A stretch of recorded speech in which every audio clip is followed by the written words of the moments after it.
You know, there's railroads that are Pan Am, but no airlines.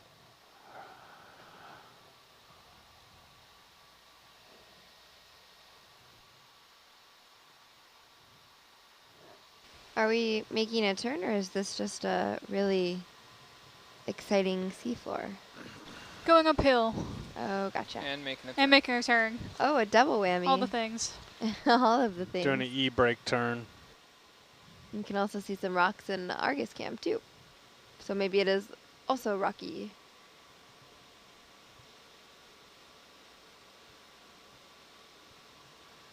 That was a really good question and an equally good answer.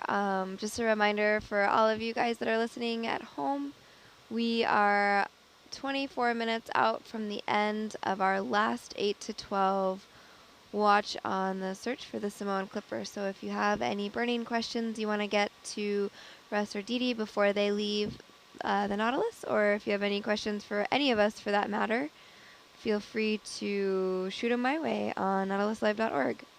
And we'll do our best to get to them.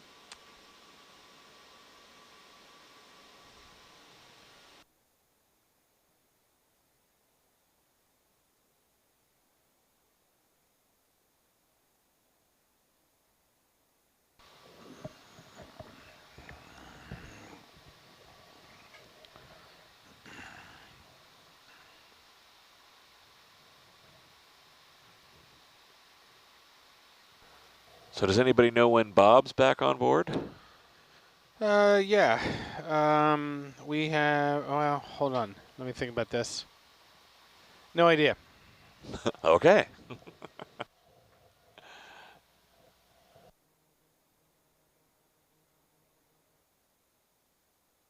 I was going to leave him a thank you note, but I don't think he's going to get it, so.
So Russ, I read in your blog entry, I think it was yesterday, where you were questioning the precision of one of the GPS coordinates, the 00s. Oh, right. And Well, I still wonder, in the accident report, the Latin long, right. if somebody in the preparation of that report didn't amalgam all the sources they have, kind of latch onto the, about 12 miles from land at this point, and just go to a map and say, okay, here's about 12 miles, and that would be about these crosshairs right here. Yeah. And record that, and because I don't think the Latin long could have come from the aviator and the duck while he was flying solo. No, I wouldn't think so. It could have come from him when he got back to his office. Right. I always assumed that it came from Avocet, and the fact that the lat is, because you think if it was just somebody just drew an X on the map and then they wrote that it would be both those values would just be Oh right, yeah, degrees and minutes, not degrees, minutes, seconds. Yeah. So it's here. yeah, It's yeah. here. There's no doubt. Like I said, I don't know if I said on your watch, but if you go out on deck and you look at the water, it's right there somewhere. You can see Yes. where it is. Yes.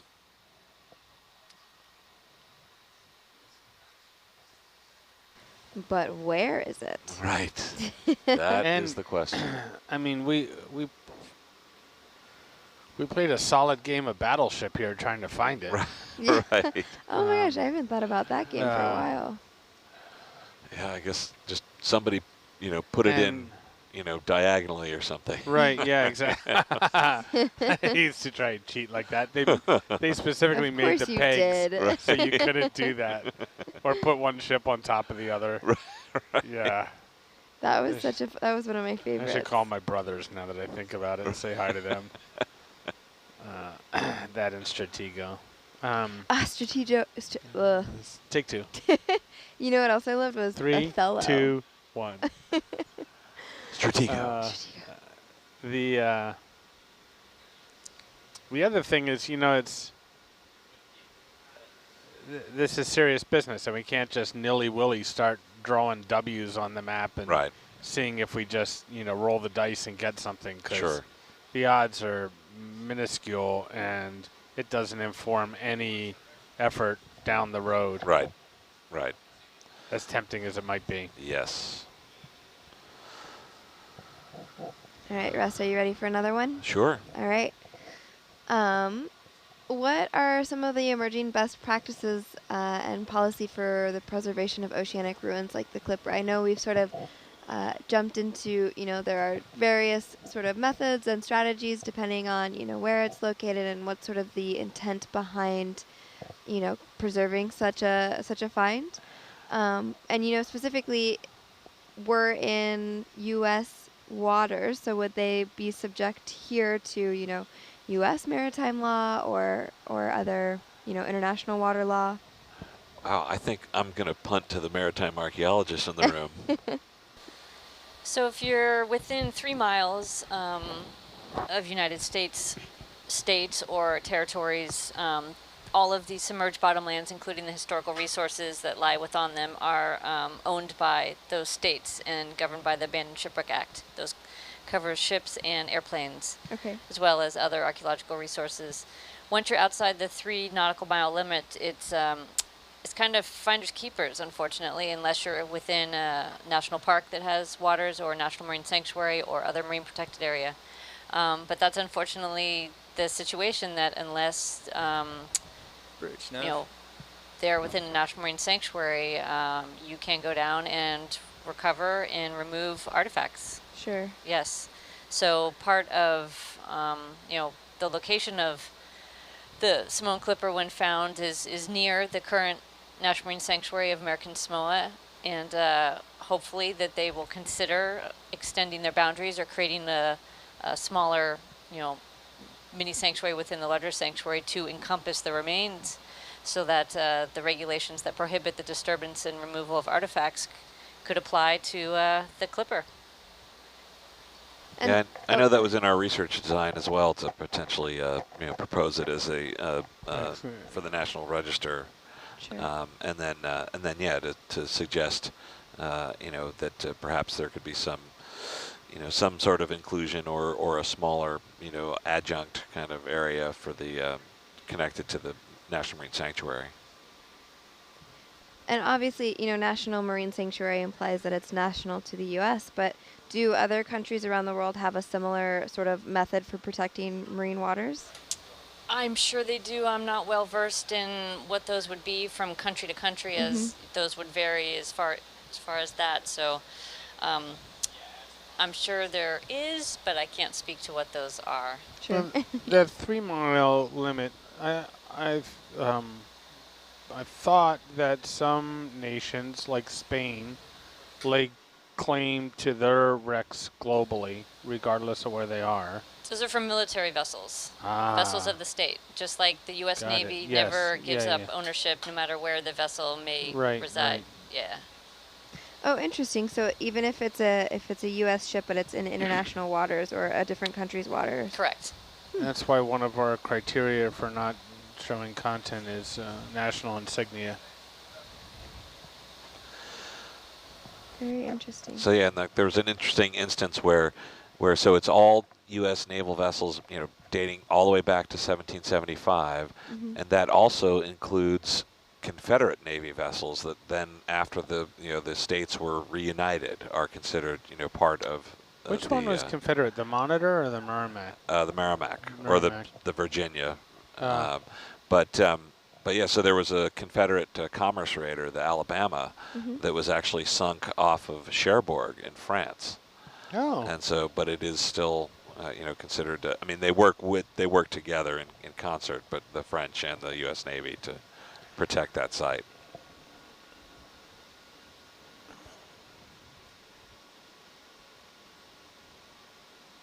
And when it comes to potential artifacts on these shipwrecks, of course, there were things like, I'm sure, pottery or silver or other things, for whatever reason or another. Do researchers typically go in and collect those sorts of artifacts, or are they sort of resting there for future preservation? Generally, the archaeological community prefers to leave all artifacts in situ, meaning in the place that they reside. It's incredibly expensive, and having a repository for those artifacts is hard to do. So with the technology that we have now, you really don't need to recover much of anything. With the ability to do 3D imagery, to do laser scanning, United States as well as the United Nations supports leaving artifacts in place unless you have the means to properly conserve them and you have a reason to recover them, that there's archaeological information that can be gathered from them. So material lasts a very, very long time underwater, and we'd like to study it where it is and allow other generations to also study that. Absolutely. But there are certainly many, many cases of artifact recovery. So you're not precluded from it. You just have to make a judgment call about why you're doing it and who's gonna keep it forever and ever. Right, it's a long commitment. It is very long. Yes, it's not going away. Yeah. You don't want a museum to sell it off in 50 years. Right.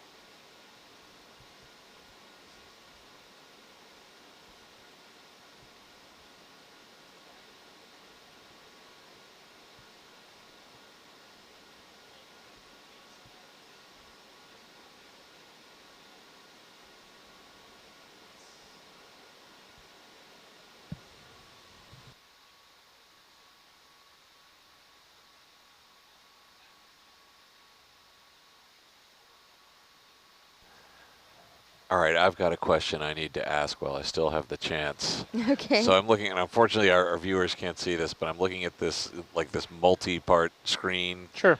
and in the lower right corner there's a Oh, bank of gauges, yeah. and there's a That- hand. That's Bobby Argus. Okay, what's the deal with that? So, the legend of Bobby Argus, which is what it's known as, involves one of our navigators who will go unnamed because I don't want to embarrass Rennie. And he was out here on his 2nd or 3rd year, and I'm not even going to propose it could have been his 4th year. And we have a camera here on the vessel that's down But you in know this our story, winch don't you know hold. this And it was an older version of that, so there's only 4 gauges. And if you look at picture number 5, or what's on the upper right monitor here, that's a camera that's on Argus that's showing one of the gauges on the ROV. And the position of the previous gauges on the vessel was in an area where people rarely, if ever, were down there during a dive. And so during a dive, we had our superintendent electrician on board, and he was doing some work in that region. And during the dive, he was walking by and saw the gauges were dirty, so he reached up and cleaned them.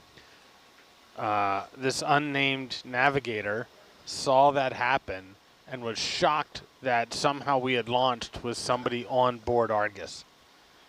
He actually thought there was somebody down there, and so had quite a shocked response. And so the rest of the watch came up with the fact that, oh yeah, that's Bobby Argus. That's who's down there doing all the work on Argus. So after telling of that story the other night, somebody put Bobby's hand down there so we could all see it. It's the short legend of Bobby Argus. Well, that was Bobby Argus who was checking the gauges today. All right, so I heard people talk about Bobby Argus after the fact, but I missed the origin story. So. Yeah, that was not recently. It was, Right. I don't know when. That was a couple years ago. And we do have a Bobby Argus Jr. that tends to join us often. Yes, yep. Yeah. And we had another name, too, that we used to use. Do you remember what that was? It was... Are you talking about Roger Starboard? Yeah, that's it. Thank you. Roger Starboard. Legendary. Yeah, best RV pilot ever. Couldn't repeat the things he did. Couldn't believe in And then yourself. my favorite fictional character and the person I dislike sailing with the most is someone. Because someone broke it and put it back, and somebody took it. Somebody leaves their dishes in the sink. Yeah, yeah. Man, worst person ever to sail with. Somebody made a mess and expected someone else to clean it up. That was cool. There's a comedian who's still alive from the 60s. He was the MC at Woodstock named Wavy Gravy. There's a Ben & Jerry's ice cream flavor named after him. His name's Hugh You know Romney. a lot about their ice cream flavors. I do. Wavy Gravy. He did say he was a fat kid home from skinny camp. Yeah, he's the snack master. Wavy true. Gravy runs a camp for kids north of San Francisco called Camp Winter Rainbow. And he did a comedy routine in the late 60s, early 70s called Nobody for President. And he made a really compelling case that was based around statements like, nobody cares about you and nobody is working for you right now in Washington. It was a great campaign. That is good, And, yeah. I appreciate that. Cleverness. I think that's campwinterrainbow.org, if I remember correctly. I could be wrong. Could be .com. Is that the door I hear? I guess it's that time. We're approaching the last 5 minutes of our 8 to 12 watch, bringing up the last 5 minutes of July 19th, 2019. As we come up on Apollo Anniversary Day. That's right. That's tomorrow That's today, and in most of the world. yeah, we're the last to come sliding our way into the 20th. This is the last time zone.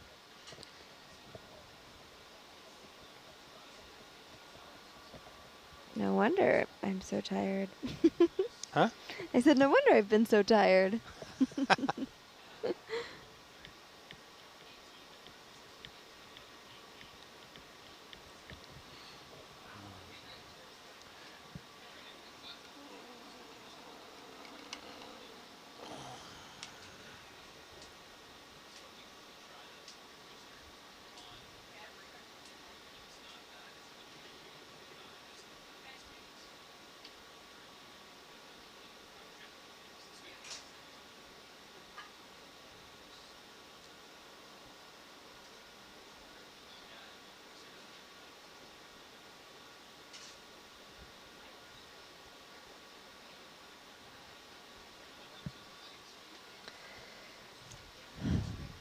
All right, everyone. Well, I am, most of the crew as well are getting ready to head out of the control van.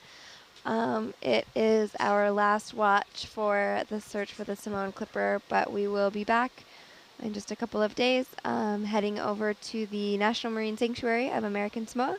We'll be doing some biological and geological surveys, so stay tuned for that. But in the meantime, we still have 2 hours with Argus down 3,000 meters below the surface. So we're not done yet.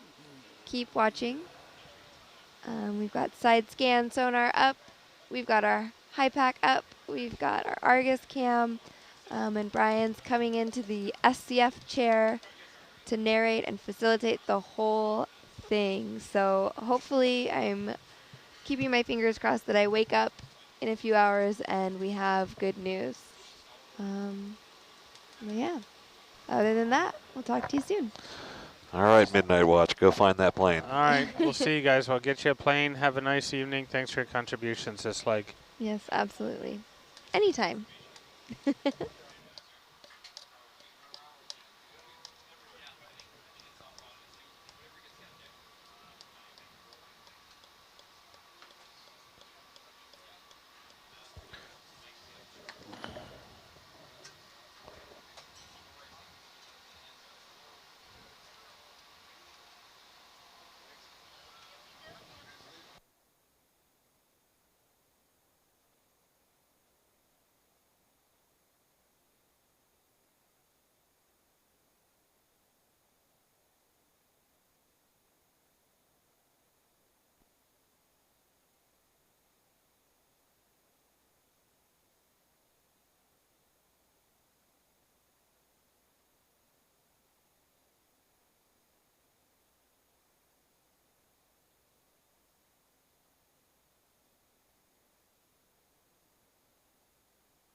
Nav. Just Hello. hello. Good morning. Good morning. Let us know when we're starting that line if you don't mind, please. Sure. Yeah, the ship is already starting, Yeah. and it looks like Argus is actually starting a track. Yeah. Now we can say that Argus is on the line now. Awesome. Thanks. Yeah. And this is 32. Line 32. Yep. Let's see how many lines we have. time for during our watch? Good morning, guys. How's everybody doing? Oh, Good there he morning. is. Okay. Morning underwater. We just got on, man. You're Fantastic. like you're you've been in here. What is going on? That's bananas.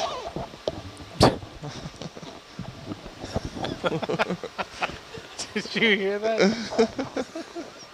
Oh my god. I forgot about that. It didn't take long. 35. Did you hear my retelling of the legend downstairs? I Ready? did, yeah. That was great. No, I'm sorry, Peyton. I didn't. I said that we had a navigator on watch who will go unnamed because I don't want to embarrass Rennie. So it's already off to a good start.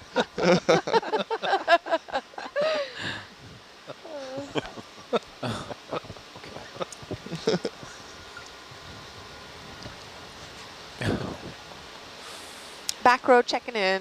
Hey, back row. Hello. How is it back there? It's kind of toasty, actually. We're just going to put a There's nobody- DVD in the DVD player and you guys be quiet in the back seat while we drive. All right. You know that we're backseat drivers back here. Yeah, I know. It's kind of warm in here. Yeah. Give it time. Yeah. Or come over here. No, I'm good. I'm feeling Hard great. pass. Hard pass. Warm in the corner.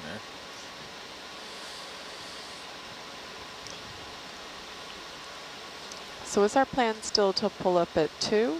It's affirmative. Yeah, our depth, what's our current depth? Is 2,800? 2,900. 2,900, okay. I did. 2,900? Wait, let me guess. 102 minutes? No, 98 Well, minutes. how fast do you think you I can come faced up? 25 meters a minute. 25? Yeah, let's say that. Wait. What's the highest number you've ever seen on that? No, wait. 101 minutes. 116. Oh. I thought you were That just saying wasn't random even numbers close. for a second. So yeah, if you come up at 25, that would be pretty ideal for a 4 a.m. If we come off bottom at 2. Cool. Yeah, 25's a Reasonable. nice, don't break my cable number. Yeah. If we get, I've seen, not during a recovery, just during a, wait, are they dragging me towards that cliff? A 42, I think it was on there. Yeah. yeah, I read through That's the, someone not looking at the sonar. I read through the 3 different documents we have in reference to the winch, and one said 30 meters a minute, one said 83 meters a minute, but the actual factory acceptance test where they put a tachometer on the traction winch, they got right around 60 meters a minute. 60. I banged it one day just to see what I could get out of it, and I chickened out at about 45. Yeah. It's about the highest I've ever seen it. That's cooking, though. What I don't get is how that can be a consistent rate from outer wrap to inner wrap. The tension It's on the wire spinning is a lot faster yeah. at the very core. Yeah, it's not actually in a regular winch. You can go a little faster when you get more cable on there, but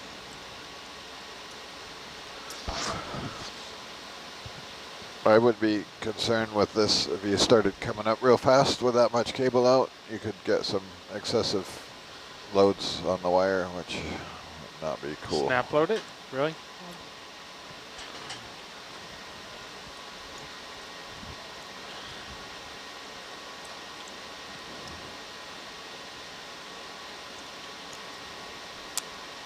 So, 11 About January that. 19. Here we are again.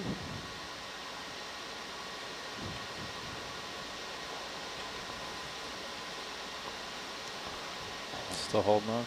It's kind of harsh because we're standing watches, but you guys are flying at noon or something? 12:45, is that right? You're never Offside? supposed to dive I don't and know what fly. time the flight is. Yeah, I think We they're leave the ship 12:45 flights. about 12:45. It's about half an hour to the airport.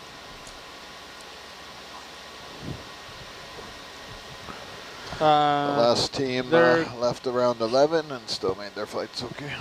Yeah, they're going to the inter-island airport. There's only one, isn't there? No.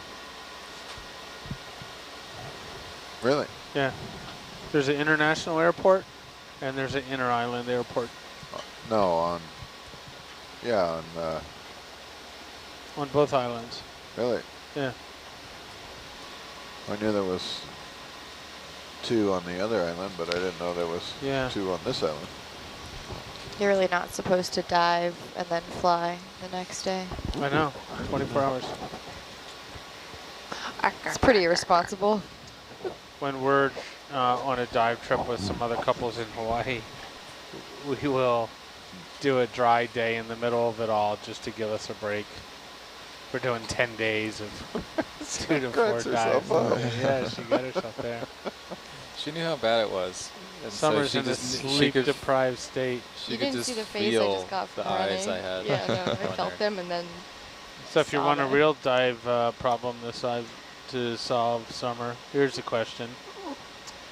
You're doing a dive Is this a to riddle? 3,000 meters for 124 hours. Using only Edison bulbs. What's your decompression obligation? 2 It's hours. probably like millennia. 7 light years. Yeah.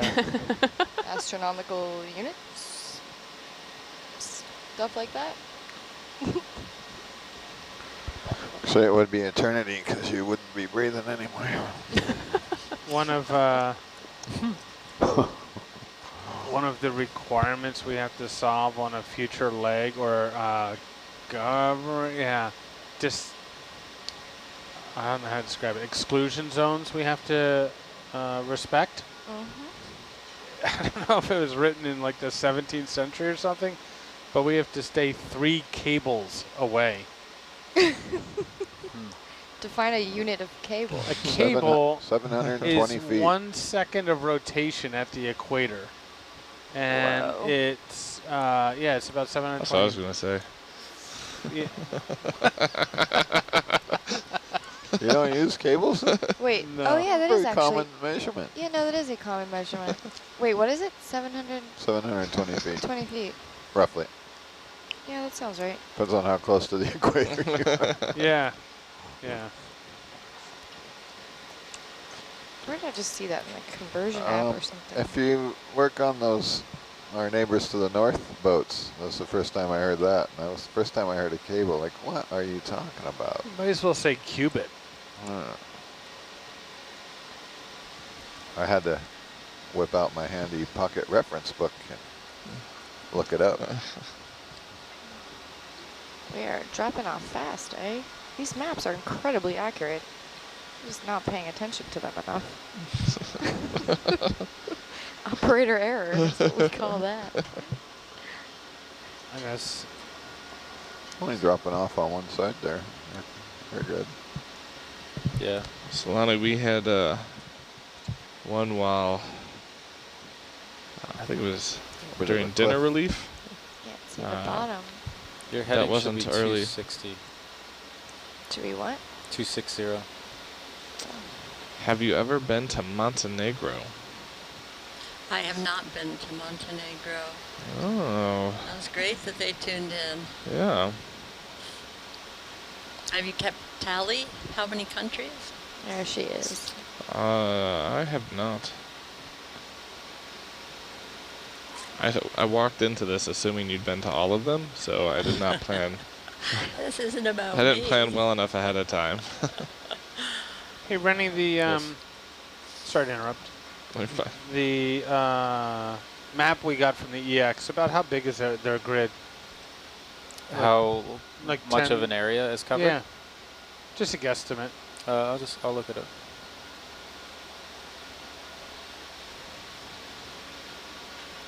A chain is 132 feet. Side note. Well, that's You saw interesting, someone Summer. to say, What, like, what are the origins of a chain? Where does that come from? I'm assuming nautical. in what context could you use Was it? Anchor? Maybe. Roughly Nautical term? 8 nautical miles by 7 nautical miles, not including turns. Pretty big area. Yeah.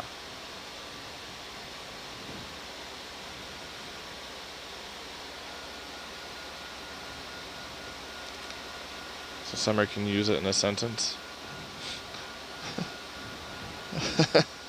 The chain detached from my anchor. The chain. You have to use it as a unit of length. Yeah, no, wait, I'm trying to think. The chain's You can't be like, stay a length of chain, chain. stay a chain away from me at all times. Hear ye, hear ye. It's a maritime restraining order.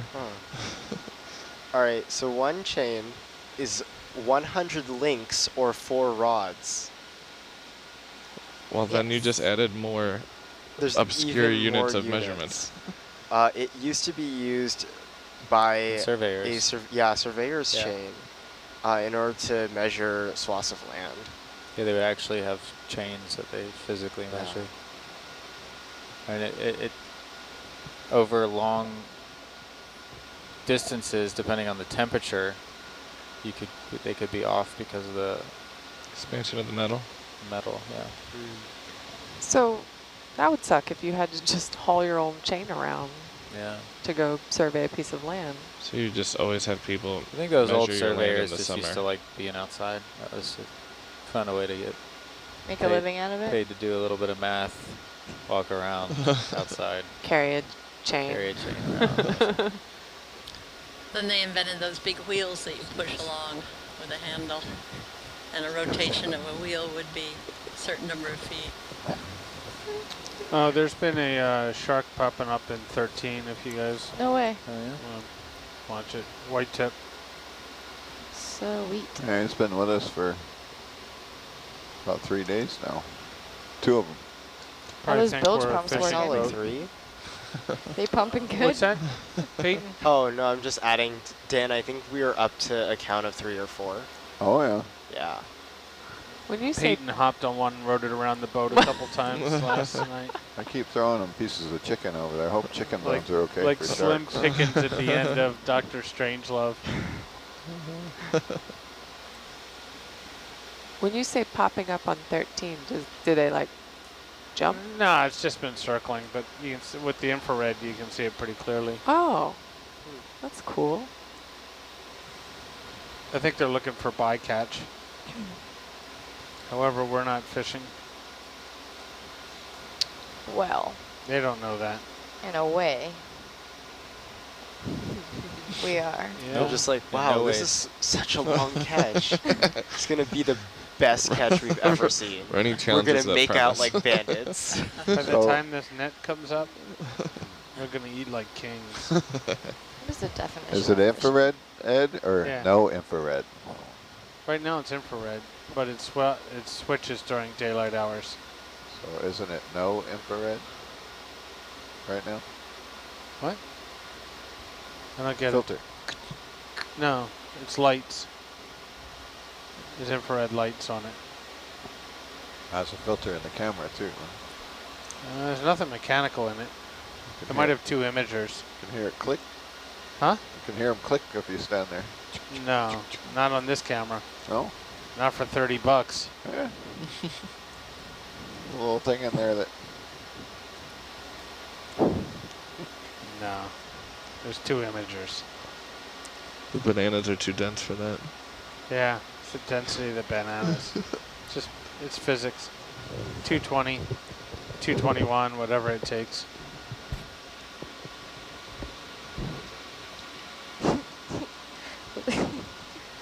Oh man, we're Slow burn we're on that gonna one. need the we're gonna need the autopilot over here. What is 220? Like the unit of the number of the density of the banana? a voltage. Oh. It's actually. I'm glad you asked, Summer. What is 220? That's actually a line from the film Mr. Mom, starring Michael Keaton and Martin Mull. And Goldie Hawn, I think. And at one point, the wife's boss comes over to the house, and the stay-at-home dad, which was a new phenomenon at the time, is trying to act all manly, so he's got a bunch of construction gear and a chainsaw. And he's telling the guy he's going to be rewiring the kitchen. And the wife's boss says 220, and he says 220, 221, whatever it takes. That's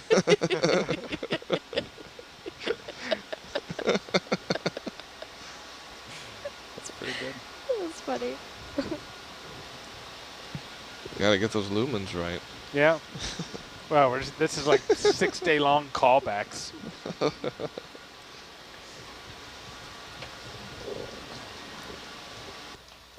Never did figure out how many automobiles that was with their high beams on. So 10 or 100?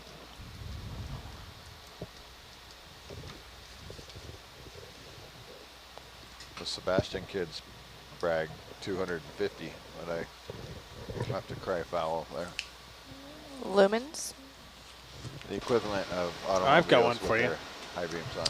Guy Fire goes to away. a talent agent and says, "Have I got an act for you? It's a family act. You're going to love it." Never mind, I'll tell you later. He hasn't even delivered the punchline yet, you guys. For all of you listening in right now, much apologies for the shenanigans. It's our last watch. We're a little delirious. You're gonna love it. 4 a.m. Oh.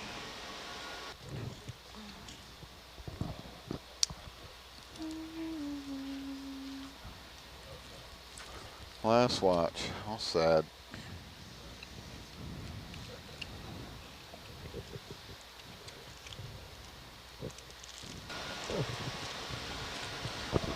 I really liked the email from our expedition leader this morning, though. Yeah, that was optimistic.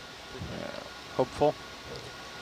If we do not find definitive targets within the side scan over the next 4 hours, we have no doubt laid a substantial amount of groundwork for a future mission to build upon.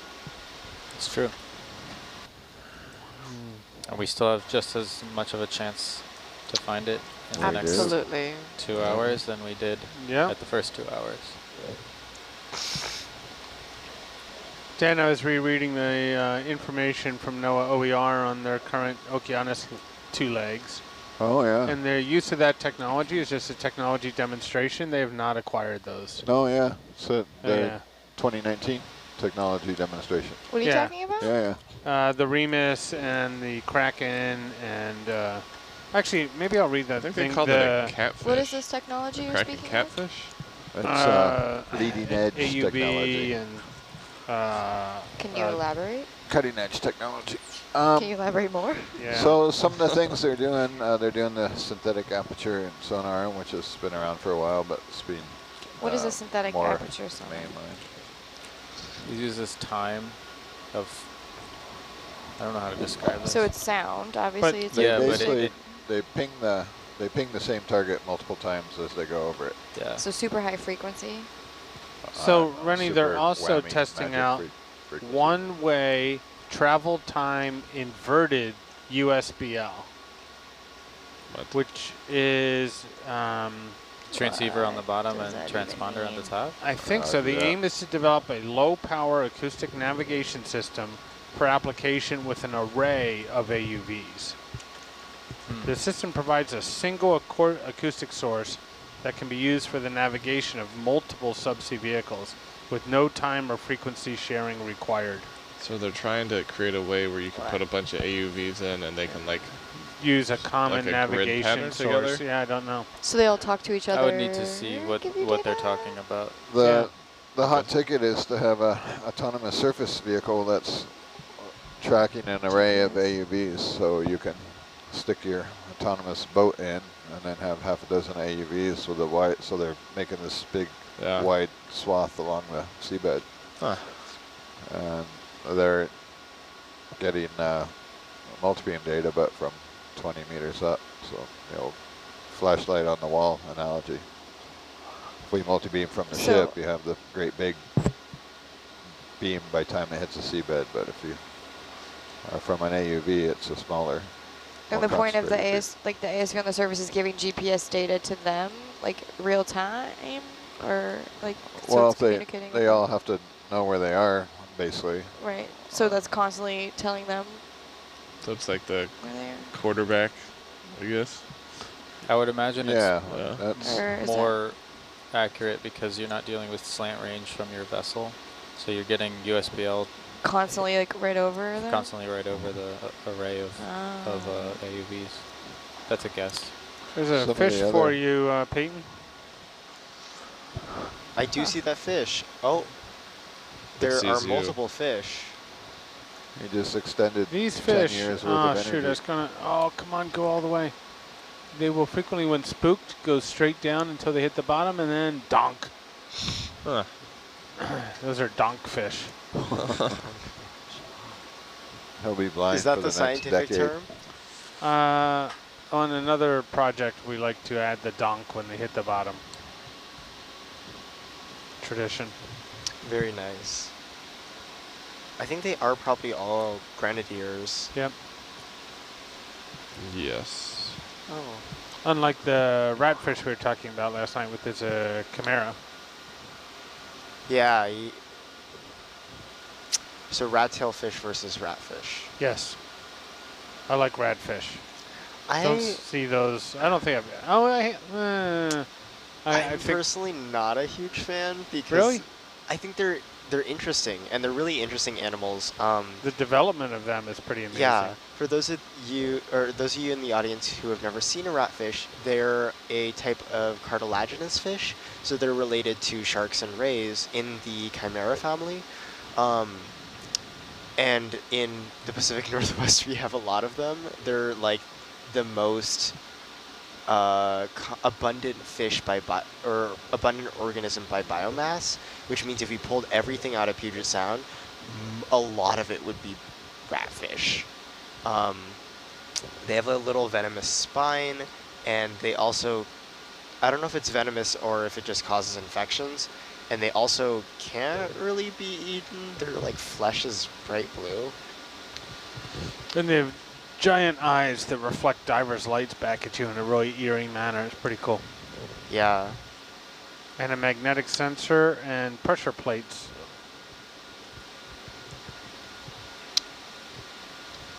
And they also like, the way they swim is really interesting because they like sort of hover as they move their fins. Yeah.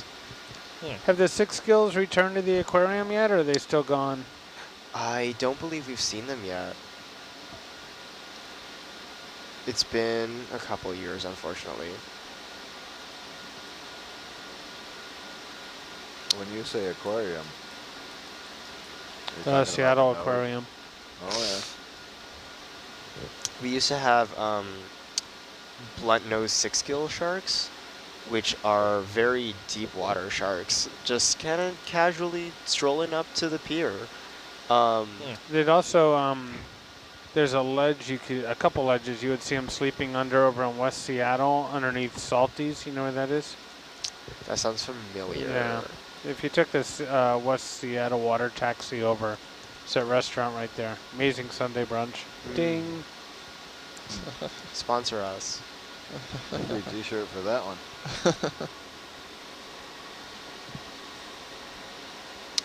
Okay, ratfish flesh may not actually be blue. I don't know where I thought that from. Renee, can you zoom out so I can just get my bearings? You've forever lost our trust. Oops. Like maybe Kind of along tracks going down slope slightly, but you'll be mostly along the contour. So we're south of like the main. Yeah, our first survey. Situation. We're headed Yeah. towards the beach. Yep. Raja? We're a long ways off from it, but Bearings obtained.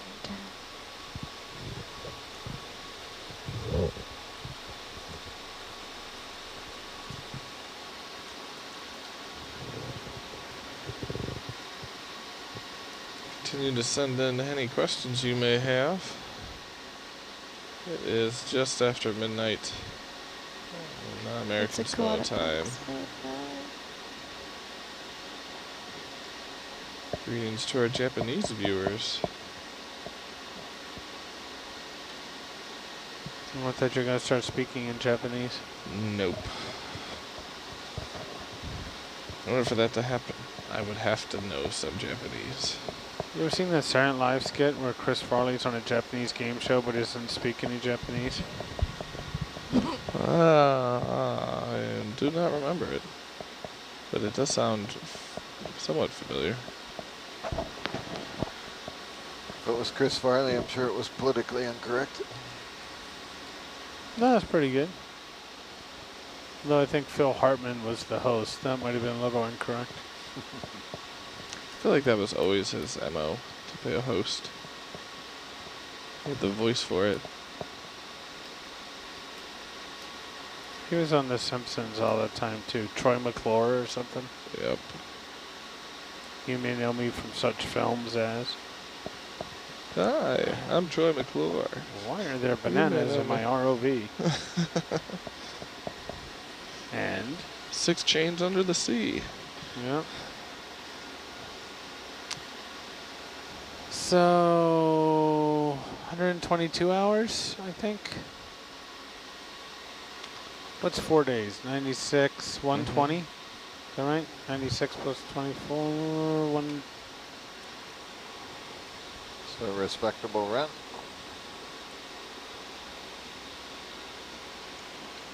It's a new Argus record, isn't it? It's new everything record, isn't it?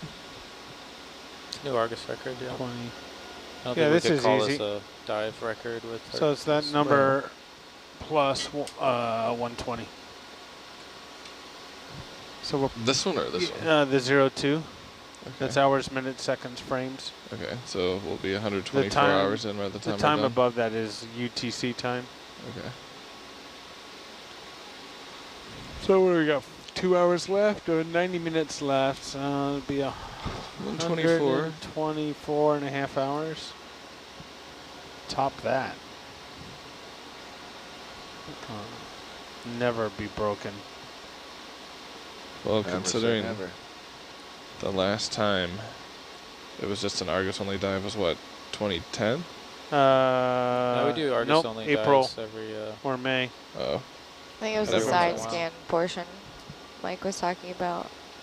Like yeah, the last aside time. from our test dive that we just did in April, and may have been... Well, we do that every year. Mm-hmm. Well, not a side scan test. No, no, no.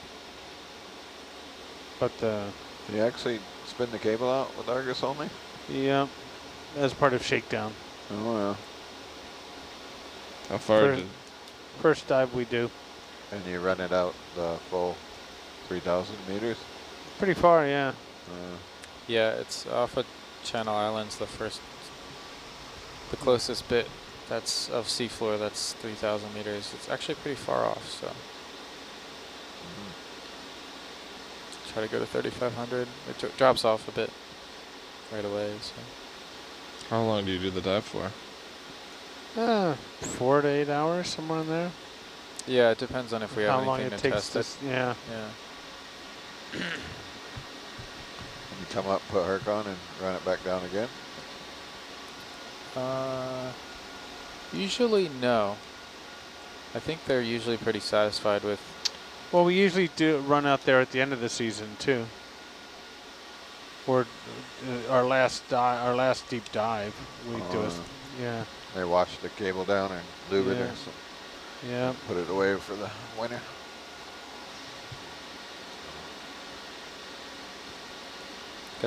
There's some deep dives in, at the end of the season in Monterey Bay National Marine Sanctuary.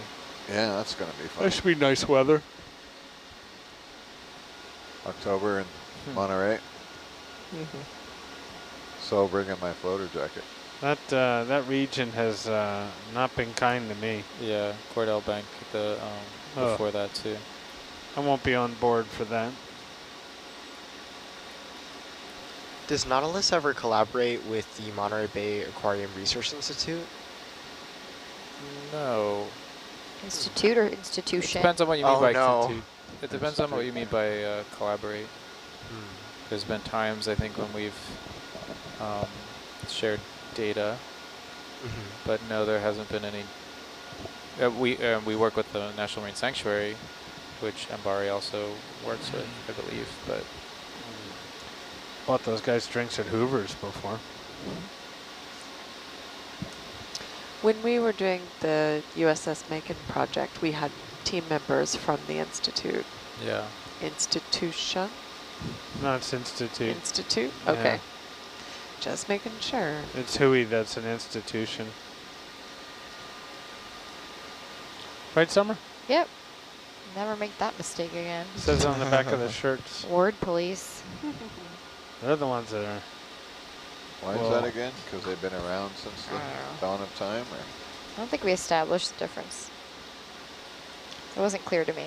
Yeah. Or your institution. If We looked it up, but it was pretty. We looked it up. vague It at wasn't best. really You're distinct. federally funded forever. No. So for the question coming in about how we wrap up the survey, we pull up Argus. Surface. Yep, that's about it. It takes about 2 hours for us to probably come up. No, I think at this depth it's probably going to be, let me think, 119 minutes? 116. So You 25 meters a minute. You do the math. The answer.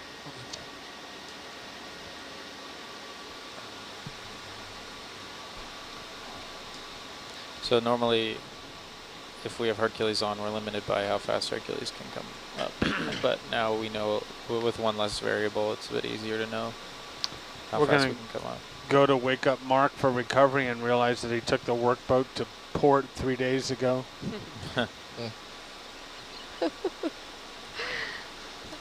If you don't need me, later. I'll be at Thesis.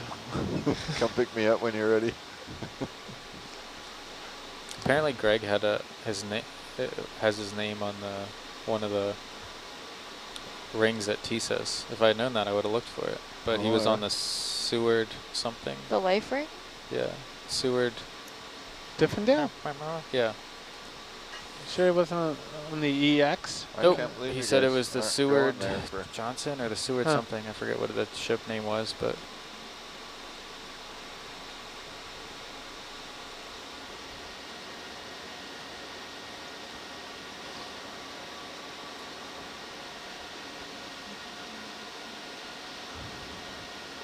No, he wasn't. He wouldn't have been on the Oki when they were here. They were here.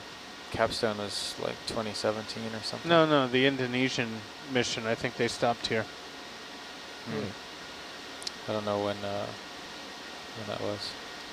That was like inaugural season, I think. 2010 maybe?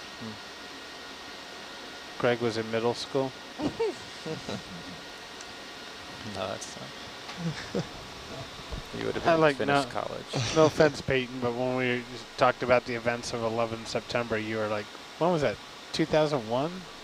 It's like, oh. Was 2001. Yeah, that was the year after he was born. Yeah. That sure makes it easy to keep track of your age, for better or worse. As long as it's after February. Oh, I have a friend who's born on February 29th, so we joke about... What is he, 3? They're like, I think 4. 4? But we always tease them about it.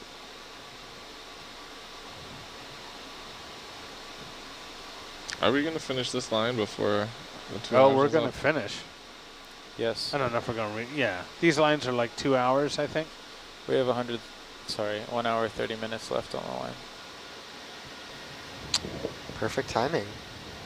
Yeah.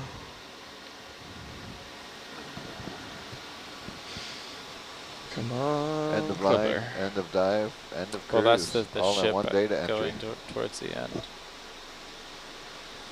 I don't know if Argus will make it to the end before we have to come up. Oh, you didn't tell. I can put it. You want me to put it in turbo mode? I haven't done that yet. There's a button for that. There is a button for that. Does that button mean that